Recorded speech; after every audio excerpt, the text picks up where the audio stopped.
जो लोग गांव में रहते करते हैं वो लोग इस बात से रिलेट कर पाएंगे कि साल भर आपका पटीदार जो है बहुत बढ़िया से रहेगा। पर्व त्योहार में आपके साथ बढ़िया से खाएगा, शादी ब्याह में आपके बढ़िया से जाएगा आएगा। पर जैसे ही आपका कोई काम शहर में पड़ा, आप शहर में जाने करने लगे और देखा कि आप गांव में नहीं है, फट से गए आपके खेत के किनारे से आरी काट दिया। आपका आरी काट देगा। जब आप आइएगा तो आपसे 2 दिन 4 दिन नहीं बोलेगा, अलग अलग रहेगा अपना। यही काम दुनिया में बाकी लोग भी करते हैं। आज हम लोग जानेंगे कैसे ईस्ट इंडिया कंपनी ने इसी तरह के पैटर्न को फॉलो करते हुए पूरे दुनिया में अपना शासन बनाने का प्रयास किया। कैसे ईस्ट इंडिया कंपनी भारत आई और भारत पे कई के अपने शासन को मजबूत किया। सबसे पहले हम लोग देखेंगे साल 1588। अंग्रेज जो थे, ब्रिटिश जो थे, उस समय कहे कि अपने इंग्लैंड से निकल के बाकी एरियाज में, साउथ अमेरिका, लैटिन अमेरिका देशों में जा रहे थे, आ रहे थे। थोड़ा थोड़ा सामान लेते, वहां जाके व्यापार करते, व्यापार करके वापस अपने देश में पैसे कमा के लाते करते। तो 1588 ईस्वी में कहे कि ये लोग कहे कि गए और स्पेन के जो लोग थे, जो स्पेनिश जो व्यापारी थे, उन्हें कहे कि मतलब हरा दिया। और हरा के उनसे जो जहाज थे, कार्गो शिप्स थे, ये सब कहे कि मतलब कब्जा कर लिया। और कब्जा करके जब वापस इंग्लैंड आए तब इन लोग कहे कि प्लान बनाए कि अब हम लोग दुनिया भर की खोज करेंगे। और दुनिया भर की खोज में पूरे दुनिया में जा जाके देखेंगे कि दुनिया के अमीर लोग कहाँ रहते हैं। In the search of global rich in लोगों ने ये काम किया। अब आते हैं साल 1591। इसमें क्या हुआ, ये लोग कहे कि मतलब इंग्लैंड की महारानी एलिजाबेथ वन के पास गए और वहां जाके बोले कि महारानी, हम लोग कहे कि मतलब गए हैं, जाना चाहते हैं दुनिया में खोजने करने के लिए, तो इंडियन ओशन में जाके हम लोग को कहे कि देखने करने परमिशन चाहिए कि वहां हम लोग जाएं और जाके चेक कर पाए चीजों को, व्यापार के मतलब जो ऑप्शंस है उनको तलाश पाए। तो एलिजाबेथ जो थी महारानी वहां की, उन्होंने उनको कहा कि हाँ भाई जाओ, देखो, जाके व्यापार करो। क्योंकि एलिजाबेथ तो चाहे कि इंग्लैंड का वर्चस्व दुनिया में कहे कि फैलता जाए, बढ़ता जाए। फिर हुआ क्या कि 1599 साल आया। उसमें क्या हुआ कि जब इन लोग कहे कि 1591 में निकले कि ये इंडियन ओशन में घूमे, घूम कर वापस जब आए तो इन लोग देखे कि इंडियन ओशन में स्पाइस के ऊपर बहुत बड़ा कंट्रोल था। स्पाइस के ऊपर कंट्रोल होना, उस जमाने के मार्केट में स्पाइस एक बहुत इंपॉर्टेंट कमोडिटी थी, बहुत इंपॉर्टेंट कमोडिटी। उस समय के यूरोपियन मार्केट में जो सबसे ज्यादा चीजें बिकती थी वो चाय थी, मसाले थे, ओपियम था, सिल्क था। ये उस समय की प्रीमियम कमोडिटी थी जिनको बेच के सबसे ज्यादा पैसा कमाया जाता था। और स्पाइस के मामले में जो सबसे मेजर एरिया पूरे दुनिया में कंट्रोल रखता था वो एरिया था इंडियन ओशन वाला एरिया, जो आज का प्रेजेंट डे इंडोनेशिया हो गया, आज का प्रेजेंट डे साउथ इंडिया, मतलब इंडियन, पूरा इंडियन कोस्ट और पूरा कहे कि स्पाइस आइलैंड, जिसको मोलुकास बोलते थे उस समय। तो 1591 में निकले थे, इंडियन ओशन में गए, घूमे और घूम के जाके वापस देखा तो बताया महारानी को कि देखिए ऐसा ऐसा बात है। तो 1599 जब साल आया तो उस समय इन लोग का एक, जो इंग्लैंड के बड़े बड़े मर्चेंट्स थे, जो इंग्लैंड के पैसे वाले लोग थे, लंदन के पैसे वाले लोग थे, इन लोगों ने तय किया कि हम ईस्ट इंडीज की तरफ एक वेंचर तय करेंगे। और ईस्ट इंडीज की तरफ वेंचर तय करेंगे, ये बात हुआ तो पहले जाके महारानी को बोला कि हम लोग चाहते हैं कि ईस्ट इंडीज की तरफ हम लोग जाएं और वहां से जाके व्यापार करें। तो पहले तो महारानी ने मना कर दिया। फिर वहां के जो प्रभुत्व वाले लोग थे, पैसे वाले लोग थे, वहां के बड़े बड़े मेयर थे, उन लोग सब गए रानी को बढ़िया से समझाए कि देखिए रानी, वहां जाएंगे, करेंगे, वहां से पैसे कमाएंगे, करेंगे तो यूरोपियन मार्केट में अपना कब्जा होगा, इंग्लैंड का वर्चस्व बढ़ेगा। तब रानी को समझ में आया बात। अब रानी को समझ में आया बात तो रानी फिर फाइनली कही कि परमिशन दी। परमिशन दी तो साल 1600 में ईस्ट इंडिया कंपनी को कही कि बनाया गया और उसे परमिशन दिया गया कि वो ईस्ट इंडीज में कही कि जाए और जाके कही कि व्यापार करे। नाम क्या रखा गया? East India company. अब जानते हैं कि ईस्ट इंडिया कंपनी नाम क्यों रखा गया। यहां से जो भारत से जो देश पश्चिम में है, इस साइड के जो देश हो गए, उनके लिए भारत किधर पड़ेगा? ईस्ट में पड़ेगा। तो भारत उनके लिए ईस्ट हुआ और इंडीज, भारत का नाम पहले कहे कि इंडीज इन लोग रखे तो ईस्ट इंडिया कंपनी। तो असलियत में ईस्ट इंडिया कंपनी कहे कि जो भी पश्चिमी देश थे उनके लिए ईस्ट में जो भी देश पड़े सब उनके लिए पहले ईस्ट इंडिया आते थे, पैसे वाले, इंडियन ओशन के क्षेत्र वाले। तो इन लोग 1600 ईस्वी में कहे कि रानी से परमिशन लिए और परमिशन लेके कहे कि 1601 में जेम्स लैंकास्टर नाम का आदमी था जो कहे कि पूरे व्यापार करने के लिए अपना जहाज का जो प्रॉपर फ्लीट था उस फ्लीट को लेके वहां से चला और उस फ्लीट को लेके कहीं कि इंडियन ओशन में आया किया। अब इंडियन ओशन में कहीं कि फर्स्ट बार वो लेके आया और आके कहीं कि लेके गया स्पाइस आइलैंड्स में। स्पाइस आइलैंड्स जिसको हम लोग कह रहे हैं वो उस समय का इंडोनेशिया था। उसमें जाके उसने पहली बार व्यापार किया।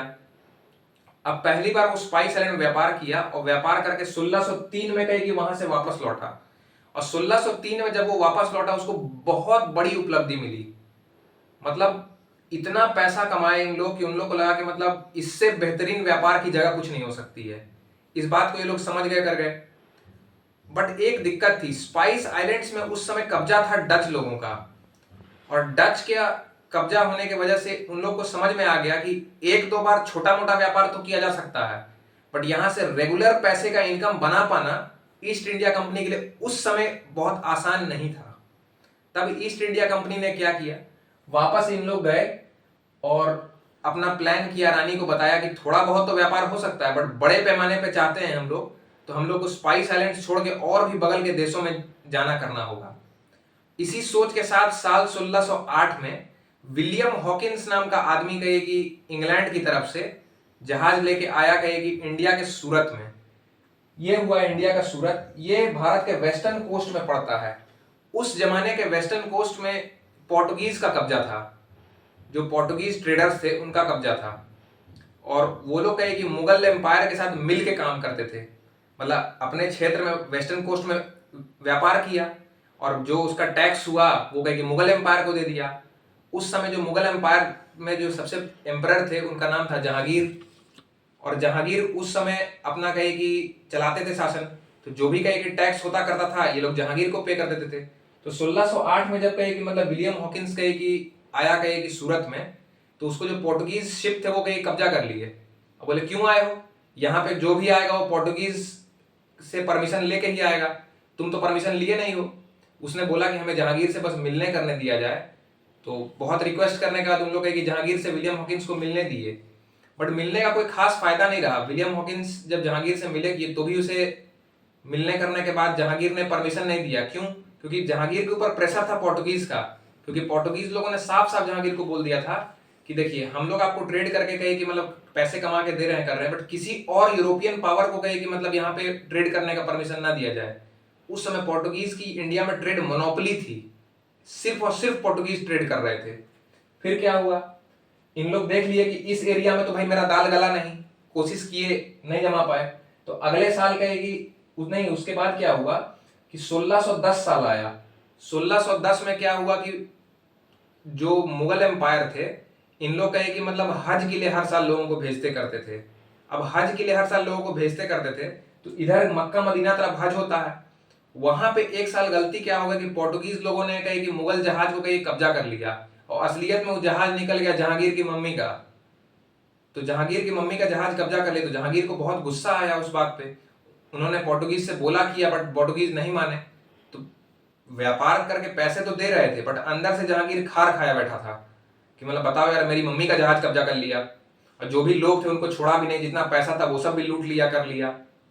इधर जो ब्रिटिश लोग थे इन लोग क्या देखे कि यहाँ तो हमको उस साल जगह मिला नहीं, तो इन लोग यहाँ पे इधर मसौलीपट्टनम में गए कि जो लोकल राजा था उससे गए की बात किए। और लोकल राजा से मसौलीपट्टनम में बात करके मसौलीपट्टनम में अपना पहला टेम्पररी फैक्ट्री लगाए। अब पहला मसौलीपट्टनम में टेम्पररी फैक्ट्री लगना, मन में आना चाहिए कि मसौलीपट्टनम में पहला टेम्पररी फैक्ट्री क्यों लगा। पहला कारण, यहाँ स्पाइस आइलैंड्स है, यहाँ से इस क्षेत्र में व्यापार हो रहा है, तो इस क्षेत्र से कई चीजों को यहाँ लाया जाए, छोटे स्तर पर ही लाया जाए, जमा किया जाए और दोबारा वापस अपना इंग्लैंड लेके जाया जाए। तो मसौलीपट्टनम में पहला फैक्ट्री लगाया गया।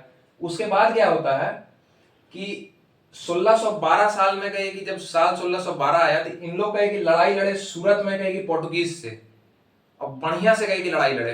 ब्रिटिश लोग पोर्टुगीज से लड़ाई लड़े। इस पोर्टुगीज से जो उनकी लड़ाई हुई इसमें कहे कि ब्रिटिश की जीत हुई। तो वहां का जो कहे कि गवर्नर थे, मुगल गवर्नर, वो कहे कि गए और जहांगीर को बताया कि जानते हैं जो ब्रिटिश वाले थे ना ये ढंग का आदमी है, पोर्टुगीज जो आपकी मम्मी का जहाज कब्जा करे थे बहु मार मारा है।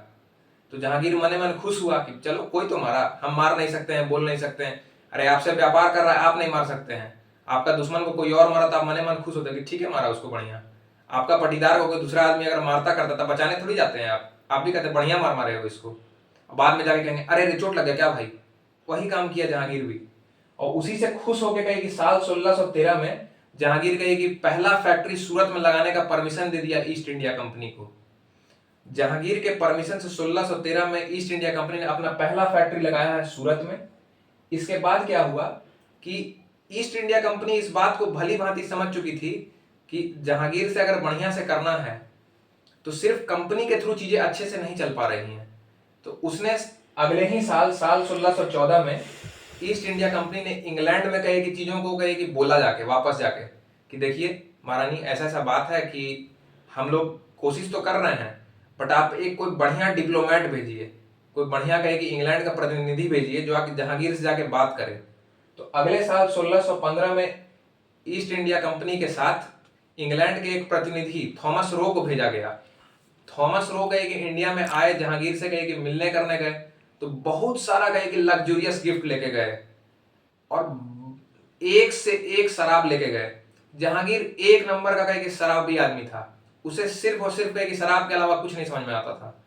अब उसे उतना बढ़िया बढ़िया शराब मिला तो मने मन बहुत खुश हो गया, और उसी साल बहुत खुश होने की वजह से जहांगीर ने ईस्ट इंडिया कंपनी को सूरत में उसकी दूसरी फैक्ट्री लगाने का परमिशन दे दिया।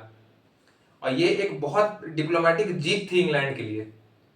इसी जीत के साथ जहांगीर ने एक लेटर भेजा इंग्लैंड के राजा के लिए, और उस लेटर में उन्होंने कहा कि ईस्ट इंडिया कंपनी पूरे मुगल एम्पायर में कहीं भी रह सकती है, कहीं भी व्यापार कर सकती है स्वतंत्र रूप से बिना किसी पोर्टुगीज इंटरवेंशन के, कि अब इन लोग कहीं भी आएगा जाएगा, कोई पोर्टुगीज को तंग नहीं करेगा। इस बात से गई कि मतलब ईस्ट इंडिया कंपनी भी बहुत खुश हुई, और इंग्लैंड के जो राजा थे वो भी गए कि बहुत खुश हुए। उसके बाद क्या होता है कि साल हम लोग आते हैं 1619 में। 1619 में कहे कि तीसरी फैक्ट्री कहे कि लगाई जाती है सूरत में। सूरत में अब 3 फैक्ट्रियां लग चुकी हैं, और धीरे धीरे ब्रिटिश ईस्ट इंडिया कंपनी जो है वो इंडिया में अपनी जो पकड़ है उसको कहे कि मजबूत कर रही है। मजबूत होते पकड़ में गए कि मतलब 1623 का साल आया, और जो इधर का व्यापार चल रहा था इंडोनेशिया का, इसमें बुरी तरह से कहे कि इंग्लैंड के लोगों को हरा दिया गया। इंग्लैंड के जो लोग थे उन्हें बुरी तरह से कहे कि हरा दिया गया इंडोनेशिया में, और अपनी इस हार के बाद इन लोग समझ गए कि अब स्पाइस आइलैंड्स में, जो भी उस समय का इंडोनेशिया था, उसमें व्यापार करना इन लोग के लिए पॉसिबल नहीं था। और उन लोगों ने अपना फोकस जो था वो स्पाइस आइलैंड से हटा के अब सोचा कि अब यहां से अपना फोकस शिफ्ट करके हम बंगाल प्रोविंस की ओर जाएं। जब भी इस पूरे वीडियो में आपको बंगाल प्रोविंस कहा जाएगा तो बंगाल प्रोविंस कहने का मतलब होगा प्रेजेंट डे के वेस्ट बंगाल, बांग्लादेश, बिहार, उड़ीसा और झारखंड, ये बंगाल प्रोविंस का हिस्सा थे। तो उन्होंने लगा कि अब बंगाल प्रोविंस में कई चीजें शिफ्ट करनी होंगी, तो चीजों को बंगाल प्रोविंस में कई शिफ्ट किया, और धीरे धीरे अपना कहीं बंगाल प्रोविंस की तरह कहीं चीजों को बढ़ाने करने लगे। यहां से भैया अपना खाली करने लगे और यहाँ ले जाके जमा करने लगे। अब चीजें जब बंगाल की तरफ शिफ्ट होने लगी, इसी के साथ साथ इन लोगों ने सोचा कि बंगाल तो हो ही रहा है, इधर के एरिया में भी अपने इन्फ्लुएंस को बढ़ाया किया जाए।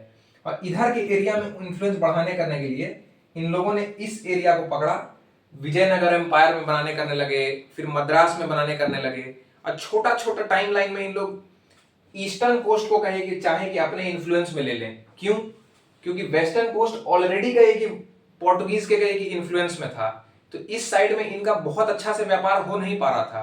तो इन लोगों ने ईस्टर्न कोस्ट को पकड़ा और इस ओर कहे कि डेवलपमेंट शुरू किया, जहां कोई नहीं है वहां आसानी से डेवलप किया जाए। तो इसी के साथ इन लोग अपना कहे कि फोकस शिफ्ट किए, मद्रास में एक फैक्ट्री खोली, साउथ ईस्टर्न कोस्ट विजयनगर था वहां एक फैक्ट्री खोली। उसके बाद गए कि साल 1647 में इन लोग इंडिया में अपना प्रेजेंस करीब करीब मजबूत कर चुके थे, बहुत तो नहीं बट फिर भी 23 फैक्ट्रीज पूरे इंडिया में इनकी लग चुकी थी, और ईस्ट इंडिया कंपनी अपने पैर जो थी वो भारत में पूरे अच्छे तरीके से पसारना शुरू कर चुकी है। अब 1651 में इन्होंने बंगाल में अपना पहला ट्रेडिंग पोस्ट खोला। ट्रेडिंग पोस्ट फैक्ट्री हो गया बड़ा सा कहेगी ट्रेडिंग पोस्ट, और ट्रेडिंग पोस्ट बोलते हैं छोटा सा एरिया, मतलब फैक्ट्री है छोटा फैक्ट्री को ट्रेडिंग पोस्ट बोलते हैं। अब आया साल 1661।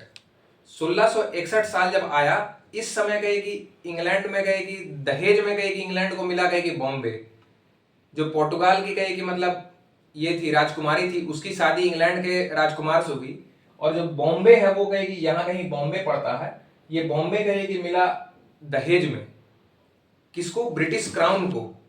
और बॉम्बे के दहेज में मिलने से इस रीजन में कहिए कि इंग्लैंड का इन्फ्लुएंस जो था वो धीरे धीरे कहिए कि बढ़ने लगा। साल आता है 1670 और इंग्लैंड के जो राजा थे उस समय के, किंग चार्ल्स सेकंड, इन्होंने ईस्ट इंडिया कंपनी को पूरा समर्थन दे दिया, खुला छूट। बोला कि तुम चाहो अब उस एरिया में व्यापार करो, अलग अलग राजाओं से संधि भी कर लो, साथ में कहे कि अपने कॉइन छापो, अपने नोट बनाओ। मतलब एक तरह से इनको कहे कि पूरा कंट्रोल दे दिया गया ईस्ट इंडिया कंपनी को। अब पूरा कंट्रोल मिलने के बाद ईस्ट इंडिया कंपनी बहुत पावरफुल हो गई और इस पावर को होल्ड करने के लिए उसने अब शासन करने का सोचा।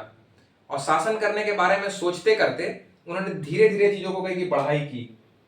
बट उस समय ये उनकी एक बहुत बड़ी गलती साबित हुई। उन्हें क्या लगा कि वो अब इतने पावरफुल हो गए हैं कि उस समय के डोमिनेंट पावर मुगल एम्पायर को वो हरा देंगे। और उसी समय होता है 1686 से 1690 में Anglo Mughal war. Anglo Mughal war हुआ, इसमें अंग्रेजों ने मुगल से कहे कि लड़ने का दुस्साहस किया। और उस समय मुगल बहुत मजबूत थी और मुगल एम्पायर जो उस समय मजबूत था, उन्होंने कहां लड़ा? उन्होंने बंगाल प्रोविंस में लड़ने का प्रयास किया।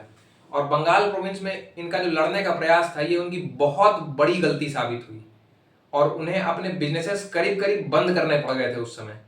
फिर अंग्रेज लोग एक चीज में बहुत माहिर थे, देख लिए कि ताकतवर है तो पैर पकड़ लो और अगर कमजोर है तो गला पकड़ लो। तो पहले समझे कि हम लोग गला पकड़ लेंगे मुगल एम्पायर का, पर देखे कि कमजोर है ये लोग, तो बाद में जाके पैर पकड़ लिए। और यही पैर पकड़ के औरंगजेब के पैर में जाके नाक रगड़े ये लोग। और इस बात को कहा कि नहीं भैया गलती हो गई, अब नहीं करेंगे, बिल्कुल नहीं करेंगे, सॉरी सॉरी। औरंगजेब का दिल पसीजा कि चलो भाई व्यापार करता है, गलती हो गई, माफी मांग रहा है। और अपनी गलती को माफी मांगने लगा, तब दोबारा से कही कि औरंगजेब इन पे फाइन लगाया, इनको कहे कि डांटा और डांटने के बाद बोला कि चलो तुमको दोबारा से व्यापार करने की परमिशन दी गई। और उसी समय आता है साल 1651, फाइन दे के सब कहे कि बहुत कमजोर हो गए थे, फैक्ट्री वैक्ट्री कब्जा कर लिया था। तो उस समय औरंगजेब इनको कहता है कि तुमको ड्यूटी फ्री ट्रेड दिया जाता है, कि अब तुम्हें जो इंपोर्ट ड्यूटी एक्सपोर्ट ड्यूटी होती है वो लगाने करने से तुमको मुक्ति दी गई। ये एक बहुत बड़ा फैसला हुआ था।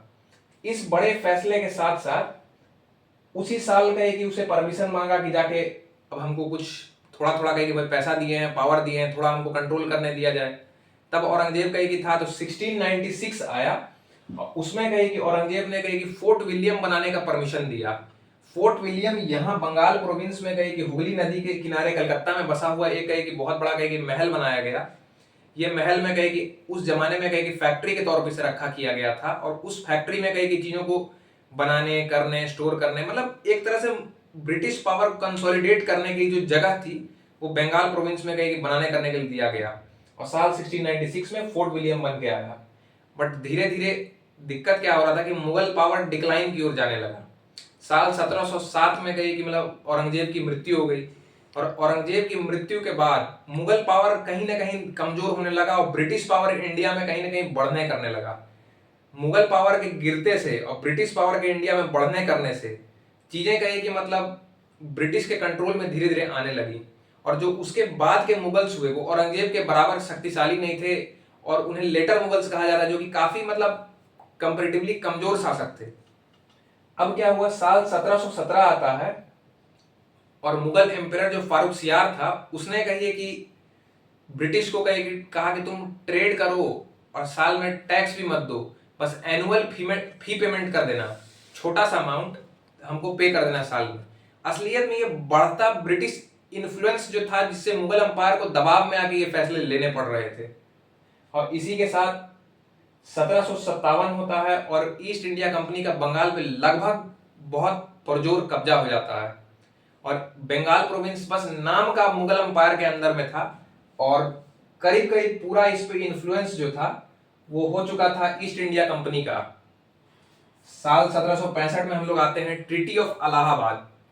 ट्रीटी ऑफ इलाहाबाद एक बहुत बड़ा फैसला था पूरे इतिहास में।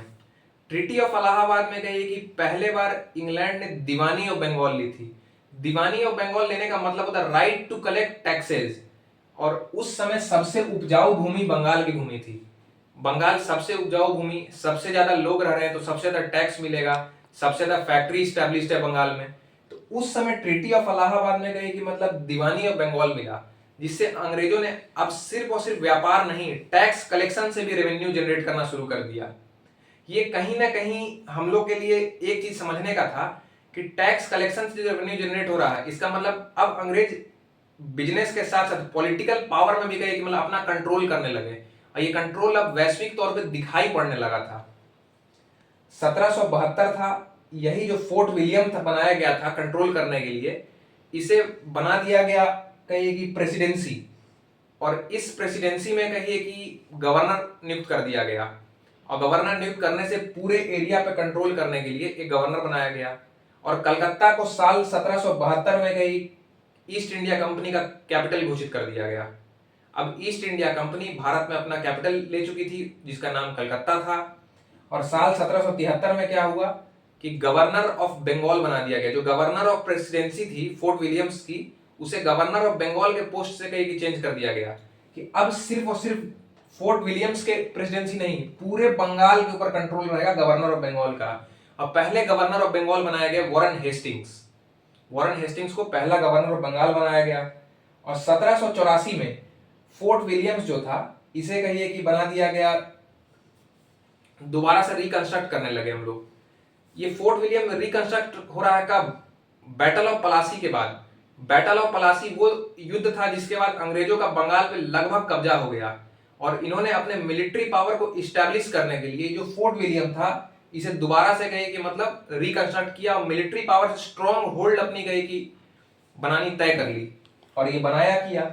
और साल 1833 में उन्हें लग गया कि अब चीजें कही कि मेरे हाथ में अच्छे से चल सकती हैं, तो उन्होंने गवर्नर ऑफ बंगाल जो पोस्ट था, इसे चेंज करके गवर्नर ऑफ इंडिया कह दिया कि अब जो भी कहे कि गवर्नर बनेगा, उसका सिर्फ बंगाल पे नहीं, पूरे भारतवर्ष पे कहे कि उसका अधिकार क्षेत्र रहेगा। अब पूरे भारतवर्ष पे कहे कि अधिकार क्षेत्र उन्होंने उस समय नियुक्त किया, और भारत में लगभग उन्होंने अपना एम्पायर ग्रो करने का सोच लिया, कर लिया। अब क्या होता है कि साल आता है 1857, जिसको हम लोग रिवोल्ट ऑफ 1857 बोलते हैं।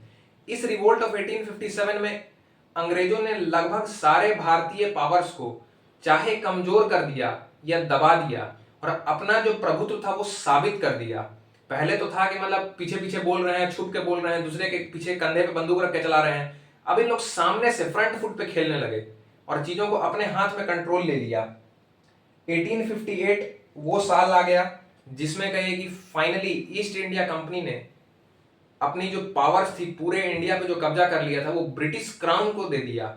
अब जो हम लोग के ऊपर कंट्रोल था वो किसी कंपनी का नहीं था, इंग्लैंड का कंट्रोल हो चुका है, इंग्लैंड के महाराजा का कंट्रोल हो चुका था, इंग्लैंड की रानी का कंट्रोल हो चुका था। और उसी समय गवर्नर जनरल ऑफ इंडिया के पोस्ट को खत्म कर दिया गया, और पहले वायसराय का पोस्ट बनाया गया, और जो लास्ट गवर्नर जनरल थे लॉर्ड कैनिंग, उनका बना दिया गया first viceroy of India Lord Canning. इसी के साथ पूरे भारतवर्ष पे लगभग अंग्रेजों ने चाहे अपना शासन बना लिया या फिर अपने अंडर सारे अलायंस ऐसे कर लिए जिससे भारत पे उनका कंट्रोल जो था वो लगभग स्थापित हो चुका था। और ये था पूरे ईस्ट इंडिया कंपनी का भारत में राज, और कैसे उन्होंने भारत को अपने कंट्रोल में किया। Thank you.